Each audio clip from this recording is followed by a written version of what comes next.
मित्रों, आज हम गरुड़ पुराण से एक ऐसा रहस्य लेकर आए हैं जो आपको चौंकने पर मजबूर कर देगा। तो प्रश्न ये है कि जिनके पुत्र नहीं केवल कन्या हैं तो उनका क्या होगा? क्या ऐसे पति पत्नी स्वर्ग के अधिकारी नहीं बन पाएंगे? क्या उन्हें मोक्ष नहीं मिल पाएगा? यह एक ऐसा प्रश्न है जो गरुड़ ने भगवान विष्णु से पूछा था। तब भगवान विष्णु ने क्या उत्तर दिया, उसी को आज आपके समक्ष रख रहे हैं। आज हम यह देखेंगे कि जिनके सिर्फ लड़के हैं तो उन्होंने कौन सा तीर मार लिया है। अब भगवान विष्णु ने क्या उत्तर दिया, उसी को जानने के लिए बने रहें हमारे साथ इस कहानी के अंत तक, और सब्सक्राइब कमेंट करके बेल आइकन दबाना न भूलें और शेयर अवश्य करें। धन्यवाद।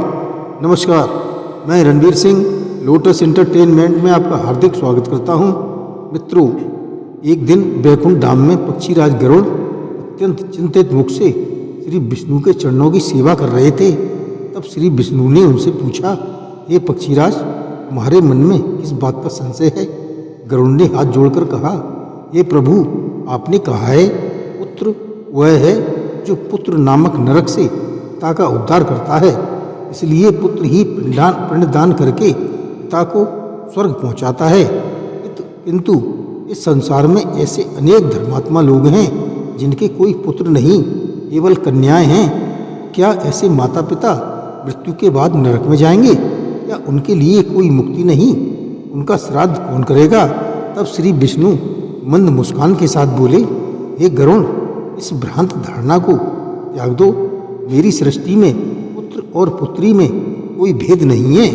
यदि किसी व्यक्ति के पुत्र नहीं तो उसकी पुत्री अथवा पुत्री के पुत्र को श्राद्ध करने का पूर्ण अधिकार है। तब भगवान विष्णु ने गरुड़ पुराण के प्रेतखंड तथा स्मृति शास्त्रों के नियम को बताते हुए कहा, जैसे पिता स्वयं अपनी आत्मा है, वैसे ही पुत्र भी उसकी आत्मा का ही स्वरूप है और कन्या भी पुत्र के समान है। अतः जो पिता अपनी कन्या के रूप में पृथ्वी पर विद्यमान है, उसके पिंडदान के अधिकार को कोई अन्य कैसे हरण कर सकता है? अर्थात कन्या ही उसका अधिकार रखती है। श्री भगवान विष्णु ने आगे कहा, जिस व्यक्ति के पुत्र नहीं होते उसके लिए यदि उसकी कन्या का पुत्र पिंडदान करता है तो वह पुत्र के पिंडदान के समान ही होता है। अगर विवाहित कन्या का पुत्र अपने नाना नानी के लिए पिंडदान कर सकता है और तो इससे वे वैकुंठ लोक को प्राप्त करते हैं। धर्मदत्त और उसकी पुत्री सुमति की कथा। इस विषय को स्पष्ट करने के लिए श्री विष्णु ने एक प्राचीन कथा सुनाई। एक गांव में धर्मदत्त नाम का एक परम धर्मात्मा ब्राह्मण रहता था। वह जीवन भर पूजा पाठ करता रहा, परंतु उसके मन में एक बहुत बड़ा दुख था कि उसके कोई पुत्र नहीं था। उसकी केवल एक गुणवान कन्या थी जिसका नाम सुमति था। जब धर्मदत्त वृद्ध हुआ तो मृत्यु से पहले अपनी पत्नी से रोते हुए बोला, ये मेरा दुर्भाग्य है, मेरी मृत्यु के बाद मुझे जल देने वाला कोई नहीं होगा, मेरे वंश का दीपक बुझ जाएगा, मैं निश्चय ही पुत्र नरक में जाऊंगा। यह सुनकर उसकी पुत्री सुमति एक ऋषि के पास गई। तब ऋषि ने कहा, बेटी, तुम रोती क्यों हो? शास्त्र कहते हैं पुत्री का पुत्र स्वयं के पुत्र के समान ही होता है। तुम अपने पिता को यह वचन दो, तुम्हारे गर्भ से उत्पन्न होने वाला पुत्र ही उनका पिंडदान करेगा। पिता की मृत्यु के बाद समाज के लोग कहने लगे, इसका कोई पुत्र नहीं, इसकी आत्मा को मुक्ति नहीं मिलेगी।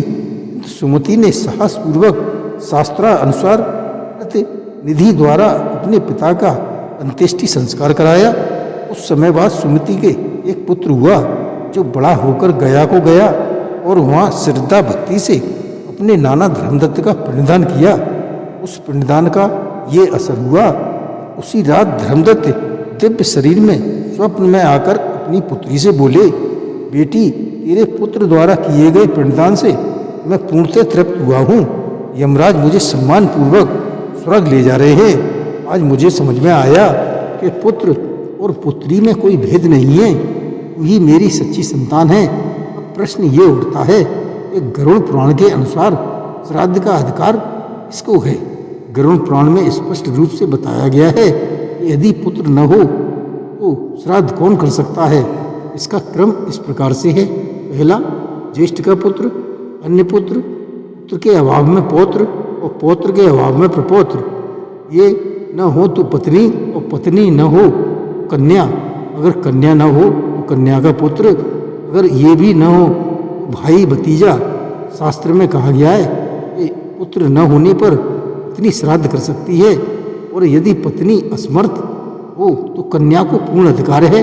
श्री विष्णु ने गरुड़ से कहा, हे खगेश्वर, जो लोग पुत्र न होने के कारण विलाप करते हैं वे माया के बस में हैं।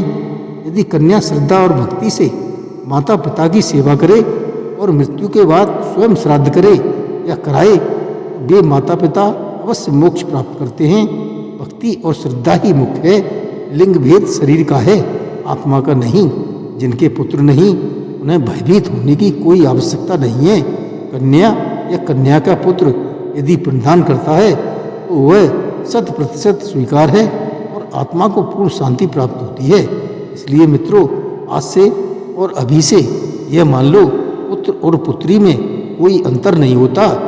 जब ईश्वर की नज़र में कोई भेद नहीं है तो भला हम क्यों करें। इस संसार में आपको कई ऐसे उदाहरण देखने को मिल जाएंगे जिनके 3-3 पुत्र होते हुए भी माँ बाप अपना जीवन वृद्ध आश्रम में काटने को मजबूर हैं। वहीं पुत्रियों ने अपनी योग्यता से माँ बाप का नाम बहुत ऊंचा कर दिया है। जय श्री कृष्ण।